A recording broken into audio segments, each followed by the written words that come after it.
சாய்ந்திழைப்பாரிடுவே. சிலுவையின் நிழலில் அனுதினமடியான் சாய்ந்திழைப்பாரிடுவே. சிலுவையின் அன்பின் மறைவில். கர்த்தருடைய பரிசுத்த நாமத்துக்கு மகிழ்ந்ததாக. சிலுவையின் நிழல் ஒளித்தின் மூலமாக இந்த கிருபை நேரத்திலே உங்களை யாவரையும் நான் சந்திப்பதிலே மிகுந்த மன மகிழ்ச்சி அடைகிறேன். தொடர்ந்து அடியனுக்காகவும் குடும்பங்களுக்காகவும் ஊழியங்களுக்காகவும் உங்களுடைய தனிப்பட்ட விதத்திலே நீங்கள் யாரும் ஜெபித்துக் கொள்ளும்படி உங்கள் அன்போடு கூட நான் வேண்டிக் கொள்கிறேன். ஏனென்றால் திக்கெட்ட ஏழை ஜனங்கள், விதவைகள், அப்போல் கட்டுண்ட ஜனங்கள், அப்படிப்பட்ட ஜனங்கள் மத்தியிலே இந்த ஊழியங்கள் நடைபெறப்படினாலே கிராம ஊழியங்கள் பெரும்பாலும் எனவே இப்படிப்பட்ட ஊழியங்களுக்காக நீங்கள் ஜெபித்துக் கொள்ளும்படி உங்கள் அன்போடு கூட நான் வேண்டிக் கொள்கிறேன். இப்பொழுதும் ஒரு விசை தலைகள் தாழ்த்தி நான் ஜெபிக்கலாம். அன்புள்ள இயேசப்பா, அருமையான நாளும் கூட மனுஷன் முகத்தை பார்க்கிறான், நீ ஒருவரே இதயத்தை பார்க்கிற தேவனாக இருக்கிறப்பா. இதயத்தில் காணப்படுகிற எல்லாதமான சஞ்சலங்கள், ஏக்கங்கள், வருத்தங்கள், வியாகுலங்கள் எல்லாத்தையும் அறிந்திருக்கு சுவாமி. எப்பொழுதும் உங்களுடைய வார்த்தையினால நீர் எங்களோடு கூட பேசுங்க. இயேசு கிறிஸ்து மூலம் ஜெபிக்கிறோம் நல்ல பிதாவே, ஆமீன். இந்த நாட்டிலும் கூட ஒரு அருமையான ஒரு வார்த்தையை நாம் தியானிக்க இருக்கிறோம். பிரசங்கி புஸ்தகத்தை நம்ம பார்க்கும்போது தாவீதின் குமாரனும் எருசலேமின் ராஜாவுமாகிய பிரசங்கியின் வாக்கியங்கள் அப்படின்னு சொல்லி பார்க்குறோம். பாருங்கள், சாலமோன் தாவீதின் குமாரன் அவர் எழுதுகிறார், பிரசங்கி எழுதுகிறார். என்ன அப்படின்னு பார்த்தீங்கன்னா, மாயை மாயை எல்லாமே மாயை அப்படின்ட்டு பிரசங்கி சொல்லுகிறார். பிரசங்கி 1ஆம் அதிகாரம் 2ஆம் வசனத்தில் நம்ம பார்க்கும்போது மாயை மாயை எல்லாமே மாயை அப்படின்னு சொல்லி அவர் சொல்லுகிறத நம்ம பார்க்குறோம். பிரியமானவர்களே, இந்த நாட்களில் கூட நம்முடைய வாழ்க்கையில் அடிக்கடி சொல்லுவோம், என்னையாவது எல்லாமே இப்படி மாயாக இருக்குதா, நான் யாரை ரொம்ப நம்பணும், அவங்களே நீ ஏமாற்றிட்டாங்க, இந்த அன்பு எவ்வளோ ஒரு மாயான அன்பாக இருக்குது, எவ்வளோ 100க்கு 100 அவங்கள நம்பினவங்க நீ கைவிட்டாங்களே. அதே போல் நம்ம நிறைய காரியங்களை நம்ம அடிபடும் போது, உடைக்கப்படும் பொழுது, நிறைய மனிதர்களால் ஏமாற்றப்படும் பொழுது நம்ம அடிக்கடி சொல்கிற ஒரு வார்த்தை, இந்த உலகத்தில் எதுவுமே நிரந்தரம் இல்லை, எல்லாமே மாயை அப்படின்னு சொல்லுவோம். அதே போல் தான் அந்த பிரசங்கி புத்தகத்திலும் கூட அவர் அநேக பாவங்கள், அநேக பாடுகள் வழியாகவும், அதே போல் அநேக பாவங்கள் வழியாகவும் கடந்து சென்று அவர் கடைசியில் எல்லாம் முடித்த பிறகு அவர் சொல்லக்கூடிய வார்த்தை, இந்த உலகத்தில் எல்லாமே மாயை மாயை மாயை அப்படிங்கிறார். இன்றைக்கி நிறைய வயசான காலத்துலையும் சொல்லுவாங்க, இந்த உலகத்தில் ஒன்றுமே நம்ம வரும்போது கொண்டு வரல, போகும்போது ஒன்றும் கொண்டு போகிறதில்ல, எல்லாமே மாயை தான் அந்த உலகம் அப்படின்னு சொல்லுவாங்க. அதே போல் தான் அந்த மாயான உலகத்தில் நம்ம வாழ்ந்து கொண்டிருக்கிறோம். ஒருவருக்கொருவர் நம்ம என்ன செய்யணுமா, அன்புள்ளவர்களாக இருக்க வேண்டும் என்று வேதம் விரும்புகிறது. வேறு ஒன்றுமே நம்ம அந்த உலகத்தில் கொண்டு போகிற கிடையாது. வரும்போது ஒன்றும் கொண்டு வரல, போகும்போது ஒன்றும் கொண்டு வரல.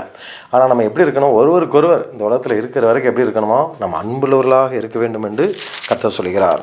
அதே போல் இந்த பிரசங்கி புத்தகத்தில் 3ஆம் அதிகாரம் 12ஆம் வசனத்தில் அவர் எப்படியாக சொல்கிறார், மகிழ்ச்சியாக இருப்பதும் உயிரோடு இருக்கையில் நன்மை செய்வதுமே அல்லாமல் வேறொரு நன்மையும் மனுஷனுக்கு இல்லை என்று அறிந்தேன். பாருங்கள், இந்த உலகத்தில் அவர் கடைசியாக எழுதுகிறார், எல்லாத்தையும் வாழ்க்கையில் அனுபவிச்சுட்டு அதுக்கு பிறகு அவர் சொல்லக்கூடிய ஒரு காரியம், நம்ம எப்பொழுதும் எப்படி இருக்கணுமா, மகிழ்ச்சியாக இருக்கணுமா, உயிரோடு இருக்கையில் நன்மை செய்வதுமே அல்லாமல் வேறொரு நன்மை இந்த உலகத்தில் இல்லையா. ஆண்டவர் அச்சரமாக இயேசு கிறிஸ்து கூட இந்த உலகத்தில் எப்படி இருந்தார், நன்மை செய்கிறவராகவே சுற்றி தந்தார்.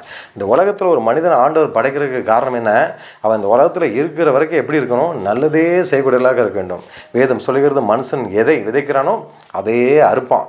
நம்மளால் நிறைய குடும்பங்கள் அழிஞ்சிட்டு நான் இப்படி பண்ணிட்டேன் அப்படி பண்ணிட்டேன், அதில் ஒரு பெருமை கிடையாது. இந்த உலகத்தில் வாழ்றதில் பிரயோஜனமும் கிடையாது. அது நரகத்துக்கு நம்ம பாத்திரவங்களாக இருக்கிறோம். ஒரே ஒரு வாழ்க்கை நன்மை செய்கிற ஒரு வாழ்க்கையாக இருக்க வேண்டும். மற்றவங்க நமக்கு தீமையே செய்யட்டும், அக்கிரமே செய்யட்டும், எல்லாம் புலாமல் சொல்லட்டும், நமக்கு விரதமாக அநேகர் கூட முறுமுறுக்கட்டும், ஆனால் என்ன நடந்தாலும் நம்முடைய வாழ்க்கை என்ன, நம்ம நன்மை செய்ய வேண்டும் என்று கர்த்தர் விரும்புகிறார். அதற்காகவே நம்மளை தெரிந்து வைத்திருக்கிறார். தீமை என்று துன்மார்க்கன் நியமித்தது போல நன்மையான காரியங்களை செய்யும்படியாக அவருடைய பிள்ளைகளாக நம்மளே கர்த்தர் தெரிந்து கொண்டிருக்கிறார். நான் நன்மை செய்யும் பொழுது ஆண்டவர் நம்மோடு கூட இருக்கிறார் என்பதை நான் உணர முடியும். எனவே இந்த பிரசங்கி புத்தகத்திலும் கூட பார்க்கும் பொழுது அவர் எல்லாத்தையும் வாழ்க்கையில் அனுபவிச்ச பிறகு சொல்லக்கூடிய ஒரு வார்த்தை, நம்ம மகிழ்ச்சியாக இருக்கணுமா. ஏன்னா வரும்போது ஒன்றும் கொண்டு வரல, சிலர் துக்க முகத்தோடே இருப்பாங்க. எவ்வளோதான் இருந்தாலும் சரி, எப்பவும் துக்கத்தோட, ஒரு வேதனையோட, நாளைக்கு என்ன நடக்குங்கிற ஒரு கவலையோடு கூட இருப்பாங்க. நம்ம எப்பொழுது எப்படி இருக்கணுமா, மகிழ்ச்சியாக இருக்கணுமா. அதே போல் உயிரோடு இருக்கையில் எப்படி இருக்கணும், நன்மை செய்யணுமா. அதுக்காக தான் ஆண்டவர் நம்மளை தெரிஞ்சு வச்சிருக்கிறார். இந்த பிரசங்கி புத்தகத்திலும் கூட அவர் எதெல்லாம் மாயை மாயை மாயை அப்படின்னு சொல்லி அவர் சொல்கிறார் என்று நாம் இந்த நாட்களும் கூட ஒரு சில காரியங்கள் நாம் பார்க்க போகிறோம். முதலாவதாக பிரசங்கி 1ஆம் அதிகாரம் 2ஆம் வசனம் 3ஆம் வசனத்தில் அவர் சொல்கிறார், சூரியனுக்கு கீழே மனுஷன் படுகிற எல்லா பிரயாசத்தினாலும் அவனுக்கு பலன் என்ன, ஒரு சந்ததி போகிறது மறு சந்ததி வருகிறது, ஆனால் பூமியோ என்றென்றைக்கும் நிலைத்திருக்கிறது அப்படின்னு சொல்கிறார். அதே போல் சூரியன் உதிக்கிறது, சூரியன் அஸ்தமிக்கிறது, தான் உதித்த இடத்துக்கே அது திரும்பவும் தேவிரிக்கிறது. அதே போல் காற்றும் அப்படி தான், தெற்க போய் வடக்க சுற்றி சுழண்டு அடித்து தான் சுற்றின இடத்துக்கே திரும்ப வருது அப்படின்னு சொல்கிறார். பாருங்கள், இந்த உலகத்தில் நிறைய காரியங்கள் நினைக்கும் போது எல்லாமே மாயதான். ஆண்டவர் சூரியனை படைத்திருக்கிறார், வானத்தையும் பூமியும் படைத்திருக்கிறார், எல்லாத்துக்கும் ஒவ்வொரு விதமான வேலையை கர்த்தர் கொடுத்திருக்கிறார். அதே போல் ஆனால் என்ன சொல்கிறார் அப்படின்னா, சூரியனுக்கு கீழே மனுஷன் படுகிற எல்லா பிரயாசத்தினாலும் அவனுக்கு பலன் என்ன? எல்லாமே பாருங்கள், ஒரு சந்ததி போகிறது, அவன் இருக்கிற வரைக்கும் என்ன செய்கிறான், இருக்கிறான். அடுத்தது பார்த்திங்கன்னா வேறு சந்ததி வருது, அதுக்கு அடுத்து இன்னொரு சந்ததி வருது. அதனால் மனுஷனுக்கு என்ன பிரயோஜனம், என்ன பலன், அவன் படுகிற பிரயாசத்தினால என்ன பலன் அப்படின்னு சொல்லி நம்ம பார்க்குறோம். அதே போல் ரெண்டாவது அவர் எதை மாயன்னு சொல்கிறார் அப்படின்னு சொல்லி பார்த்தீங்கன்னா, பிரசங்கி 4ஆம் அதிகாரத்தில் 8ஆம் வசனத்தில் நம்ம பார்க்கும்போது, பிரசங்கி 4ஆம் அதிகாரம் 8ஆம் வசனத்தில் அவர் சொல்கிறார், ஒருவன் ஒண்டிக்காரனாக இருக்கிறான், அவனுக்கு உடனாளியும் கிடையாது, அவனுக்கு பிள்ளையும் சகோதரனும் இல்லை. அப்படி இருந்தும் அவன் படும் பிரயாசத்துக்கு முடிவில்லை. அவன் கண் ஐஸ்வர்யத்தால் திருப்தியாகிறதும் இல்லை. நான் ஒரு நன்மையும் அனுபவியாமல் யாருக்காக பிரயாசப்படுகிறேன் என்று அவன் சிந்திக்கிறதும் இல்லை. இதுவும் மாயை தீராத தொல்லை அப்படின்னு சொல்லி பார்க்குறான். பிரியமானலே, ஒருத்தர் ஒண்டியாக இருக்கிறான், கூட பிறந்த சகோதரனும் கிடையாது, இப்போல்லாம் அப்படி யாரும் கிடையாது, குடும்பத்தில் பிள்ளைகளும் கிடையாது, அவனுக்கு யாருமே கிடையாது. ஆனாலும் கூட அவன் கண் பாருங்கள் ஐஸ்வர்யத்தினால என்ன செய்யறதில்ல, திருப்தி ஆகுதே இல்லை. மேலும் மேலும் மேலும் சேர்த்து வைக்கணும்னு சொல்லிட்டு என்ன செஞ்சிட்டே இருக்கிறாங்க, ஓடிக்கிட்டே இருக்கிறாங்க. யாருக்காக ஓடுறாங்கிறதே தெரில. அவன் ஒண்டிக்கட்டையாக தான் இருக்கிறான், ஆனாலும் சொந்த பந்தம் யாருமே இல்லை, சகோதரனும் இல்லை. யாருக்காக அப்போ சேர்க்குறோம், எந்த ஒரு பிரயோஜனமே இல்லாமல். ஆனாலும் ஐஸ்வர்யத்தினால என்ன இல்லை, திருப்தி ஆகிறது இல்லை. எவ்வளோ தான் சொத்து இருந்தாலும் இது இருந்தாலும் அதில் திருப்தி ஆகாதபடி மேலும் மேலும் மேலே நினைச்சிட்ருக்காங்க, ஓடிக்கிட்டே இருக்கிறாங்க. யாருக்காக ஓடுறோம், யாருக்காக பிரயாசப்படுகிறோம், இதெல்லாம் நினச்சி பார்க்கும்போது இது மாயையும் தீராத தொல்லையாக இருக்குது அப்படின்னு சொல்லி அவர் சொல்கிறார். அதே போல் மூணாவது ஒரு காரியத்தை அவர் சொல்கிறார். இந்த நாட்களும் கூட பணப்பிரியன் பணத்தினால் என்ன செய்யலை, திருப்தி ஆவது இல்லை, செல்வப்பிரியன் செல்வத்தினால் திருப்தி அடைவது இல்லை அப்படின்னு சொல்லி இன்றைக்கி பிரசங்கி 5ஆம் அதிகாரம் 10ஆம் வசனத்துலேருந்து அவர் சொல்வதை நம்ம பார்க்குறோம். பணப்பிரியன் எதனால் திருப்தி அடைவதில்லை, பணத்தினால் திருப்தி அடைவதில்லை. செல்வப்பிரியன் செல்வத்தினால் திருப்தி அடைவது இல்லை, இதுவும் மாயை. எவ்வளோ தான் செல்வங்கள் இருந்தாலும், எவ்வளோ சொத்துக்கள் இருந்தாலும், ஆசை இருந்தாலும், இன்னும் நமக்கு என்ன வேணும், மேலும் மேலும் பெருக்கணும், இன்னும் இடத்த வாங்கணும், வீட்டை கட்டணும், காரை வாங்கணும், எவ்வளோ செல்வம் இருந்தாலும் நினைச்சாரான் அதில் அவன் திருப்தி அடைவதே இல்லை. 12 வசனத்தில் பார்த்தீங்கன்னா தெளிவாக சொல்லுகிறது, வேலை செய்கிறவன் கொஞ்சமாய் புசித்தாலும் அதிகமாய் புசித்தாலும் அவன் நித்திரை எப்படி இருக்குமா, இன்பமாக இருக்கும். செல்வனுடைய பெருக்கோ அவனை தூங்க ஒட்டாது. பாருங்கள், நிறைய கோடிக்கணக்கில் துட்டை சேர்ப்போம், எல்லாம் சேர்ப்போம், பணம் ஆஸ்தி எல்லாம் சேர்ப்போம், ஆனால் கடைசியில் பாருங்கள் நிம்மதி இல்லாமல் போயிடும். எல்லாம் இருந்து கடைசியில் என்ன வராது, நிம்மதியான ஒரு தூக்கம் வராது. ஐயோ இவ்வளோ பொருள் இருக்குது, என்ன செய்ய போகிறோம் தெரியலையா, இவ்வளோ பணம் இருக்குது, என்ன செய்ய போகிறோம் தெரியலையா. அது ஆரம்பத்திலே நம்ம யார் யார் கொடுக்கணும், வைக்கணும், எவ்வளோ நமக்கு போதும், அப்படி எல்லாத்தையும் ஒரு பிளான் பண்ணி பண்ணால் நிச்சயமாக கர்த்தர் என்ன செய்வார், ஒரு சமாதானத்தையும் சந்தோஷம் தருவார். என் மூலமாக எத்தனையோ குடும்பங்கள் இன்றைக்கி ஆசிரமாக இருக்குதுயா, எனக்கு ஆண்டவர் 1 கோடி ரூபா தந்திருக்கிறார், அதெல்லாம் ஒரு சிறு பகுதியை நான் ஏழைகளுக்கு செஞ்சுருக்கிறேன், கர்த்தரை ஆசீர்வதிச்சிருக்கிறார், ஒரு நிம்மதி இருக்கும். ஆனால் இன்றைக்கி நிறைய பேர் சேர்த்துக்கிட்டே இருப்பாங்க. பாருங்கள், கஷ்டப்பட்டு வேலை செய்கிறவன் கொஞ்சமாக புசித்தாலும் அவனுக்கு எப்படி இருக்குமா, நித்திரை இன்பமாக இருக்குமா. ஆனால் பணக்காரர்களுக்கு செல்வப்பெருக்கிறவர்களுக்கு பார்த்திங்கன்னா எவ்வளோதான் பணம் இருந்தாலும் எல்லாம் ஓடி ஓடி ஓடி அலைஞ்சு சேர்த்து கடைசியில் எது தேவை, முக்கியமான நிம்மதி இல்லை. அந்த நிம்மதி இல்லாத ஒரு நல்ல தூக்கம் இல்லாதபடி நம்ம எவ்வளோ தான் ஓடினாலும் என்ன கிடையாது, பிரயோஜனமே கிடையாது. இதுவும் மாயை அப்படின்னு சொல்லி அவர் சொல்கிறார். அதே போல் 15ஆம் வசனத்தில் பார்த்திங்கன்னா, தன் தாயின் கர்ப்பத்திலிருந்து நிர்வாணியாய் வந்தான், வந்தது போலவே நிர்வாணியாக தான் திரும்ப போகிறான். அவன் தன் பிரயாசத்தினால் உண்டான பலன் ஒன்றையும் தன் கையில் எடுத்துக்கொண்டு போவதில்லை, வந்த பிரகாரமே நிச்சயம் போகிறான். இன்றைக்கி பக்தன் யோபு சொல்கிறார், கர்த்தரே கொடுத்தார், கர்த்தரே எடுத்தார், அவருக்கே ஸ்தோத்திரம் அப்படிங்கிறார். அதே போல் இந்த உலகத்தில் நம்ம வரும்போதும் ஒன்றும் கொண்டு வரல, போகும்போதும் ஒன்றும் கொண்டு வரல. ஆனால் ஆண்டவர் எதற்காக ஒரு மனுஷனுக்கு ஆசீர்வாதத்தை கர்த்தர் கொடுக்குறார், நம்ம அநேகருக்கு ஆசிரமாக இருக்கணும், நீ ஆசீர்வாதமாக இருப்பாய் அப்படின்னு சொன்னால் நம்ம நிறைய பேர்களுக்கு என்ன செய்யணும், உதவி செய்யணுங்கிறக்காக தான் கர்த்தர் தந்திருக்கிறார். இன்றைக்கி நிறைய பேர் பார்த்தீங்கன்னா இயேசுங்களை நேசிக்கிறாருன்னு சொல்லிகிட்டே இருப்பாங்க. நீ ஆண்டருக்கலாமாங்க, வருத்தப்பட்டு பாரம் சுமக்கிறீர்கள், நீங்கள் ஆண்டர்களாலும் கட்டாயப்படுத்தி நம்ம கூடுவாங்க, நீங்கள் வாங்க வாங்க வாங்கம்மாங்க. ஆனால் கிரிகளில் பார்த்தீங்கன்னா ஒன்றுமே காமிக்க மாட்டாங்க. ஆனால் 6 நாட்களில் அன்றைக்கி பார்த்திங்கன்னா அப்போஸ்தலர்கள், அது மாத்திரம் இல்லாமல் மிஷினரிமார்கள்லாம் பார்த்திங்கன்னா என்ன பண்ணியிருக்கிறாங்க, யார்ட்டையும் போய் இயேசு நேசிங்க, வாங்க சர்ச்சுக்கு வாங்க, அப்போ தான் அவங்களுக்கு ஆசீர்வாதம் சொல்லி யாரையும் அவங்க கட்டாயப்படுத்தலை. ஆனால் தனக்குண்டான எல்லாத்தையும் நினைச்சாங்க, அவங்களுக்கு உதவி செய்தார்கள். முதலாவது உதவி தான், படிக்க உதவி, உண்ண உணவு, அடுத்தது உடுத்த உடை, இந்த மாதிரி உதவிகள் செஞ்சனால தான் இயேசு எப்பேற்பட்ட ஒரு நல்லவர் என்பது அநேகர் கண்டுகொள்ளத்தக்கதாக இந்த பூமியில் அவங்க என்ன செய்யலை, பொக்கிஷத்தை சேர்த்து வைக்கல, பரலோகத்தில் பொக்கிஷத்தை சேர்த்து வச்சாங்க. எவ்வளோ ஆசீர்வாதம்! எல்லாத்தையும் விட்டு விட்டு வெளிநாட்டிலேருந்து இந்த உலகத்துக்கு வந்து, இந்த கிராமத்துக்கு வந்து எத்தனையோ ஜனங்கள் இன்னைக்கு நல்லா இருக்குன்னா அதுக்கு காரணம் என்ன? அவர்கள் பூமியிலே பொக்கிஷங்களை சேர்ப்பதற்காக வரவில்லை, பரலோகத்தை சேர்த்தார்கள். அது பிரசங்கி 6ஆம் அதிகாரம் 1ஆம் வசனம் 2ஆம் வசனத்தில் எப்படியாக சொல்லப்பட்டுள்ளது. அதாவது ஒருவனுக்கு தேவன் செல்வத்தையும் சம்பத்தையும் கனத்தையும் கொடுக்கிறார்.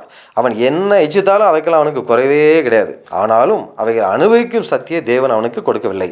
அந்நிய மனுஷன் அதை அனுபவிக்கிறான். இதுவும் மாயையும் கொடிய நோயுமானது அப்படின்னு சொல்லி பார்க்குறோம். பாருங்கள், இன்றைக்கி ஒருத்தர் என்ன இச்சித்தாலும் கிடைக்கும். இந்த எனக்கு இடம் வேணும், இந்த கார் வேணும், இந்த பங்களா வேணும், இந்த இடத்துல இது வேணும், எனக்கு பதவி வேணும், இந்த இடத்துல எனக்கு அதிகாரம் வேணும், என்ன கேட்டாலும் கிடைக்கும். ஆனால் கடைசியில் அதை அனுபவிக்க அவனுக்கு என்ன கிடையாது, ஒன்றுமே உரிமையில்லாத அளவுக்கு அவனுக்கு வியாதி இருக்கிறது. அந்த சக்தியை அவனுக்கு தேவன் நினைச்சலையா கொடுக்கலையா, அதை அனுபவிக்க கொடுக்கல.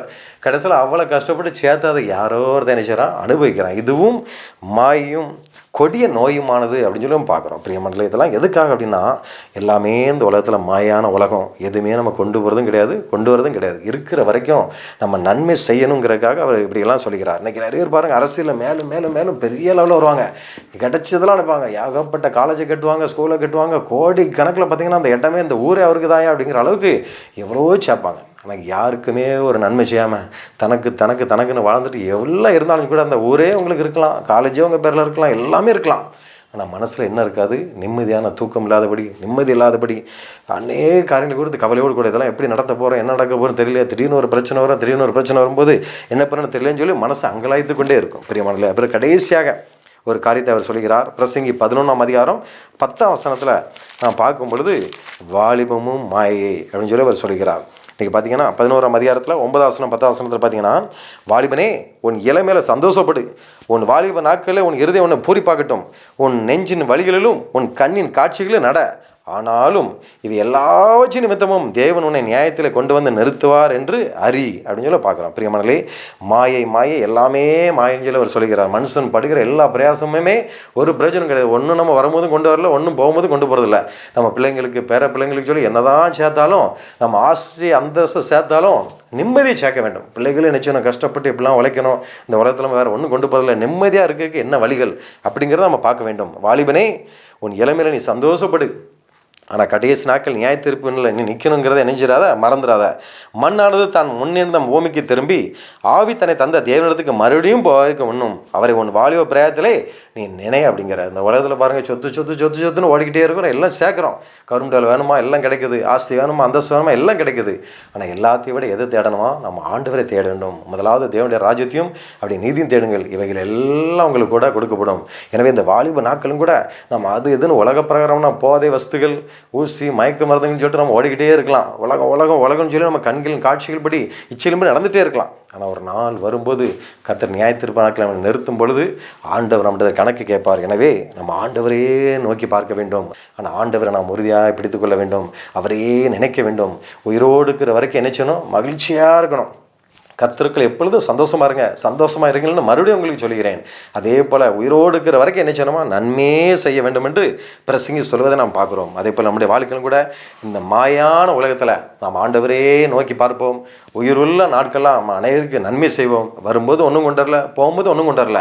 ராத்திரியும் பகலையும் தூக்கத்தை கெடுத்து, சாப்பாடை கெடுத்து, பிள்ளைகளோட பேசாமல், மனைவியோட பேசாமல், சொந்த பந்தங்களோடு கூட எதுவுமே ஐக்கியப்படாமல், பணம் சிலர் ஓடிக்கிட்டே இருப்பாங்க. எனக்கு எதுவுமே வேண்டாங்க, சொந்த பந்தம் எதுவுமே தேவையில்லை, நான் இத்தனை கோடி சேர்க்கணும், இத்தனை லட்சம் சேர்க்கணும்னு சொல்லிட்டு பணத்தையே நோக்கி ஓடிக்கிட்டு இருப்பாங்க. கடைசியில் பாருங்கள் எல்லாம் சேர்ப்பீங்க. ஆனால் நாளைக்கு படுத்த படிக்கையாக இருக்கும்போது விசாரிக்க கூட யாருமே இல்லாதபடி அந்த பணம் நம்மளை என்ன செய்யாது, காப்பாற்றாது. ஒரு நிம்மதி இல்லாதபடி அங்கலாய்ச்சிட்டு இருப்போம். ஐயோ, யாருமே நம்மளை விசாரிக்க கூட இல்லையா, எல்லா பணம் இருக்குது, எல்லாம் இருக்குது. இன்றைக்கி பணத்துக்காக எத்தனையோ குடும்பங்கள் கணவன் மனைவி விட்டு ஓடுறதை பார்க்குறோம், மனைவி கணவன் விட்டு ஓடுறதை பார்க்குறோம். பணத்துக்காக, பதவிக்காக, அதிகாரத்துக்காக ஒரு உண்மையான அன்பு இல்லாதபடி எத்தனையோ குடும்பங்கள் சிதைக்கப்பட்ட நிலைமையில் நம்ம இன்றைக்கி அநேக குடும்பங்களை பார்க்குறோம். எனவே எல்லாமே மாயை, ஒன்றுமே நிரந்தரம் கிடையாது. கொடுக்கப்பட்ட நாளெல்லாம் உனக்கு கொடுக்கப்பட்ட மனைவியோடு கூட நீ நினைச்சை மகிழ்ச்சியாரு, நன்மை செய், சோர்ந்து போகாதே என்று கர்த்தர் சொல்கிறார். நான் ஒரு விஷயம் தலைகளை தாழ்த்து நான் ஜெபிக்கலாம். பரிசுத்த நல்ல தகப்பனே, அதை பார்த்து கொண்டு இருக்கிற ஒவ்வொரு வாழ்க்கையிலும் கூட ஐயோ என் வாழ்க்கையில் இது இல்லையா, அது இல்லையா அப்படின்னு சொல்லி அநேகர் கலக்கத்தோடு இருக்கலாம். யாரெல்லாமோ துன்மார்க்கா இருக்காங்க, அவங்களுக்கெல்லாம் வசதியாக இருக்காங்க, அப்படி இருக்காங்கன்னு சொல்லி எத்தனையோ பேர் அங்கலாய்ப்போடு கூட இருக்கலாமாப்பா. இந்த உலகத்தில் எல்லாமே மாயை. எத்தனை கோடிக்கணக்கில் பணம் இருந்தாலும், செல்வங்கள் இருந்தாலும் ஒன்றுமே பரவத்துக்கு கொண்டு போக முடியாதுப்பா. இன்றைக்கி கஷ்டப்பட்டு வேலை பார்த்தாலும் கூட அன்றைக்கி நித்திரை கர்த்தரை நீர் இன்பமாக கொடுக்கிறீர், சமானத்தை கொடுக்கிறீர். எனவே இருக்கிறது போதும், உயிரோடு இருக்கிறவங்க நம்ம நன்மை செய்யணும், இருக்கிறதுல நம்ம நல்லது செய்யணுங்கிற ஒரு பக்குவத்தை கொடுங்கப்பா. எத்தனையோ கோடிக்கணக்கான பணம் வைத்திருக்கும் கூட இதை என்ன செய்யணும் தெரியாதபடி இன்னைக்கு அநேக காரியங்களை துன்மார்க்கமாக ஜெயிக்கிறத நம்ம பார்க்குறோமாப்பா. அதே அவங்க எல்லாம் மனம் திரும்பி அநேக ஏழை ஜனங்கள் திக்கெட்டவர்களுக்கு கொடுக்கத்தக்கதாக அப்படி இருதயங்களை கர்த்தர் நீ திருப்பும்படியாக ஜெபிக்கிறோம்.